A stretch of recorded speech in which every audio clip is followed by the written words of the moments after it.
caricatures against the Jewish people. Julius Streicher. How does this play into Purim? Okay, I'm glad you asked. As was Streicher in the days of Germany's final defeat, an American major, Henry Blitt, en route to Berchtesgaden, that was Hitler's retreat, made an unplanned stop at a farmhouse just off the road. It was occupied by a short bearded man. "What do you think of the Nazis?" Blitt asked. "I'm an artist," came the reply. "I never bother about politics." "But you look like Julius Streicher," Blitt joked, trying to make conversation. "You recognize me," the man burned out incredulously, startling Blitt, who managed to compose himself. Major Blitt, incidentally, was Jewish. Another happy irony in Streicher's life involved the fate of a considerable estate. As reported in Stars and Stripes, late 1945, Streicher's considerable possessions were converted to cash and used to create an agricultural training school for Jews intending to settle in Israel. Did you get that? You want to know how Yahweh repeats history. Just as Haman's riches recorded in the book of Esther were bestowed upon his nemesis Mordecai. Did you get that? All Haman's riches, right, went to Mordecai. But in 1946, which is prophesied in the book of Esther, all of Streicher's riches went to the Jews. Baruch Hashem Yahweh. Okay, let me wind this down with this. Please pay attention, all right? I know some of you are anxious to get into the play, but listen to this. During the trial, the Nuremberg trials, Julius Streicher remained disgustingly true to form. When the prosecution showed a film of concentration camps as they had been found by the Allies, a spotlight was left on the defendant's box for security reasons. Many present preferred to watch defendants' reactions rather than the mounds of bodies, matchstick limbs, and common graves. Few of the defendants could bear to watch the film for long. Goering seemed calm at first, but eventually began to nervously wipe his sweaty palms. Schacha turned away. Ribbentrop buried his face in his hands. Kittel wiped his reddened eyes with a handkerchief. Only Streicher leaned forward throughout, looking anxiously at the film and excitedly nodding his head. While no proof was found that Streicher had ever killed a Jew by his own hand, the tribunal nevertheless decided that his clear-cut incitement of others to the task constituted the act of a war criminal, so he was sentenced with 10 other defendants to hang. How many people were going to hang? No. Streicher plus 10. For a total of 11. Streicher plus 10 for a total of 11. And hang he did, just like Haman and his what? Sons, his 10 sons. But not before taking the opportunity to share a few final words with the journalists present at the gallows. Heil Hitler! Now I go to God. Yeah, right. He announced. And then, just before the trap sprang open, he blurted out most clearly, Purim Fest, 1946. He knew that was a repetition of history in the book of Esther. An odd thing to say in any event, but especially on an October morning. The Amalek irony of the Nuremberg executions doesn't end there. The book of Esther recounts how Haman's 10 sons were hanged in Shushan. Now listen, an 11th child, a daughter, committed suicide earlier, according to an account in the Talmud. At Nuremberg, there were 11 men condemned to be hung by execution. Only 10 were hanged. The 11th, the foppish, effeminate Goering, died in his cell only hours before the execution. He had crushed a hidden cyanide capsule between his teeth, leaving only 10 to hang to fulfill the prophecy of those 3 small letters in naming Haman's son, and that one big letter signifying the millennial in which that would take place. So embedded in the book of Esther, and there are many, many other things like this. I can teach on this for weeks. Prophecies in the book of Esther.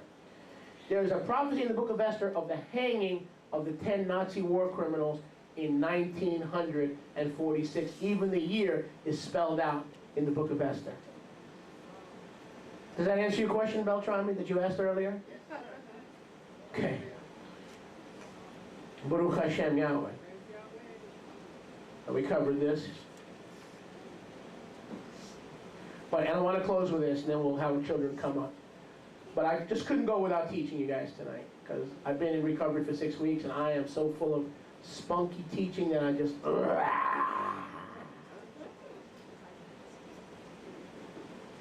And like we used to have a brother from West Palm Beach, Brother Alonzo. That's why I came. Every time he would agree with me and like what I was saying, he would stand up, didn't matter who was looking. Big, tall, African-American brother. That's why I came, Rabbi. Yes, sir. We understand that now. Oh, man, check this out. The book of Esther. This is going to blow your mind. Chapter 9. Give me a page, verse 13. Give me a page, please. It's in the writings. No, third edition. You should have your third edition by now. The second edition is okay.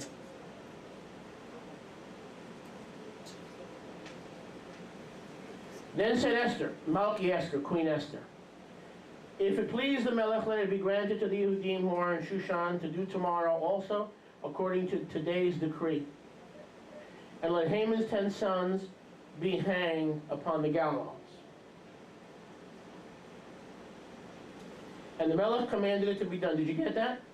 If it please the Melech to grant the Yehudim in Shushan to be done tomorrow, as today, to let Haman's 10 sons be hanged. Did you get that? They were hung the day before.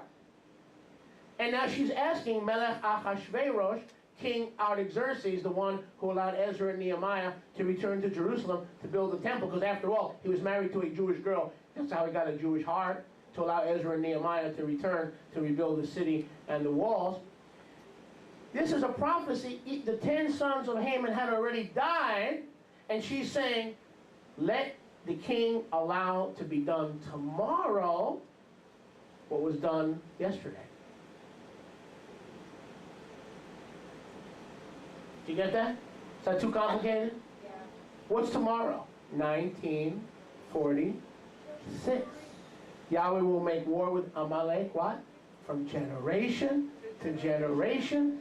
Because Amalek has his hand on the kisei of Yahweh, and he refuses to take it off. How does Amalek, Exodus 17, have his hand on the kisei of Yahweh? By attacking the covenant people of Yahweh, Jewish Israel. And he refuses to take his hand off Yahweh's throne. And Yahweh said, as long as you refuse to take your hand off of my throne and my chosen people, I will war with you, even though you shouldn't even be around. Trust me, I'm hounding you, I'm chasing you, and I'll make an end of you. Does it get any simpler? And so let me read this to you, we close. The book of Esther 9:13 refers to the hanging of Haman's sons in the future, after the event had been recounted, presaging, it might seem, a hanging yet to happen. 1946, when 11 became 10, just like in the book of Esther, it was supposed to be 10 plus 1, the daughter. The daughter was not hung and was left with 10. Same with Goebbels, who committed suicide at the Nuremberg trials, and the 11 became 10. To believing Jews, the Holocaust was tip of the unimaginable iceberg of evil, stretching far and deep in the past, even as one of its ugly tips punctured the relative peace of the modern world. We celebrate Purim and the downfall of the Amalekite Haman. These days, when Jew hatred once again makes itself manifest in the world, we would do well to ponder the evil that Amalek represents, and may have been defeated at times throughout history, but has not yet been vanquished. And we close with Esther 1:3. Is anyone enjoying? Other than the kids who want to have the play.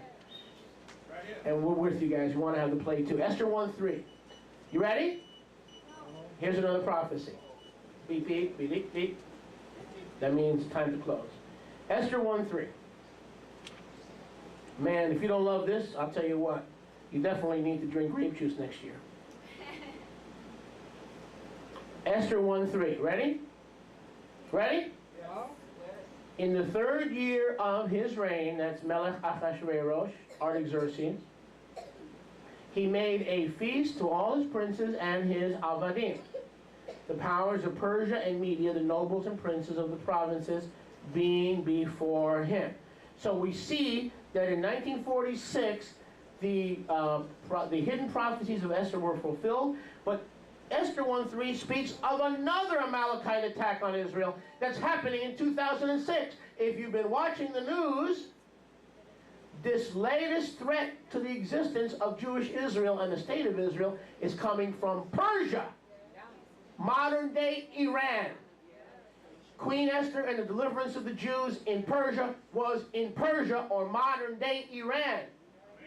And there is a king today, Ahmadinejad, President Ahmadinejad of Iran, who is making a feast to the Syrians and the Lebanons and the sons of Edom and Esau and the other Amalekites who are still putting their throne on the hand of Yahweh by attacking, and he's saying boastfully, arrogantly, proudly, demonically, despotically, dictatorially, suicidally, genocidally, expressly, boldly declaring his desire to wipe Jewish Israel off the face of the earth. He's an Amalekite. He has Amalek blood. He's a descendant of the Iranians, the same Iranians who try to exterminate their Jewish population that was in exile under Melech Achashverosh and Queen Esther. History is repeating itself all over again. It happened in the book of Esther. It happened in 1946. And today, look at Esther 1:3. This is a living scripture, Beltrami. This is a scripture for today. Look at this. This is a scripture for today. In his reign today, the Melech, or the king of Iran, Persia, not just the king of Persia, his princes and his avadim, his nobles, and these provinces. What provinces? If we read in the book of Esther, Ahasuerus was king over all of the Middle East, including India. Read, study, to show yourself approved unto Yahweh, a workman that need not be ashamed, rightfully dividing the word of truth. He conglomerated Amalekite power throughout the Middle East and east of the Middle East into Asia and India. And this is happening today. He's making a feast, calling all his Amalekite brothers, come. There's a feast in Israel.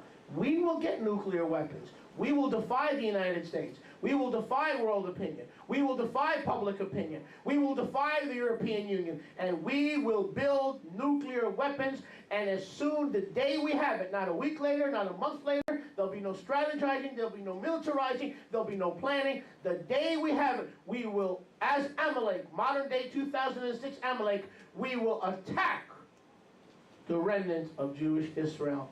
And Yahweh says, really? How about if I send my son? Because remember, I will make war with Amalek from generation to generation. Amen.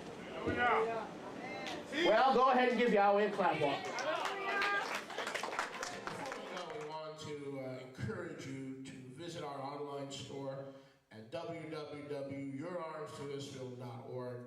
We have so many items and so many products, from books and tapes and videos, that it'll bless you, it'll minister to you, it'll teach you, it'll disciple you.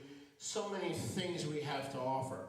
Some of the best true name music CDs anywhere in the world that are very hard to get. For instance, here we have a CD, a music CD, using only the true names from a two-house believer. Hear My Cry. And then we have other items, just to give you another example, another music CD from Yosef Green, Yisrael Come Forth, A Cry to Both Houses. So why not do your online shopping and at the same time sow seeds into the ministry, and at the same time be blessed with the best products and the best items that are out there.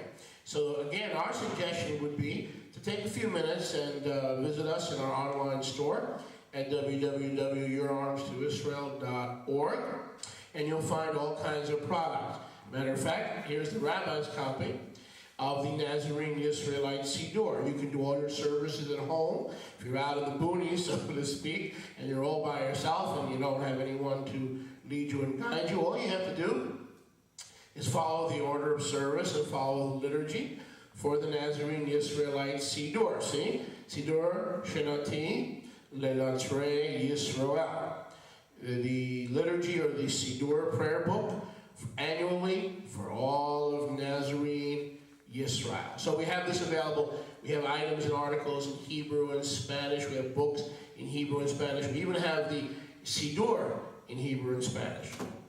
So rather than take up more time, just go to our website or call the ministry office. We'll have one of our ministry service partners get back to you. The telephone number, you'll see it right there on your screen, 305-868-8787. Give us a call at 1-305-868-8787, and we'll make sure that one of our ministry service partners gets back to you, takes your order, and helps you with product information. And if you need prayer, we'll pray with you, we'll sing with you. Whatever you need, we'll take our time to make sure that we get back to you.